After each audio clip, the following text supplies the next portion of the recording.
স্বাগতম অ্যানিমেল ওয়াইল্ডলাইফে।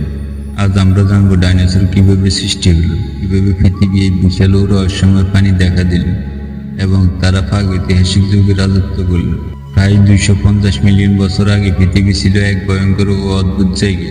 আগ্নেয়গিরির বিস্ফোরণ, বিশাল সমুদ্র আর ঘনবন, এখানে জন্ম নেয় প্রথম ডাইনোসরের পূর্বপুরুষ। তারা ছোট, দ্রুতগামী এবং শিকারী বা শাকাহারী ছিল।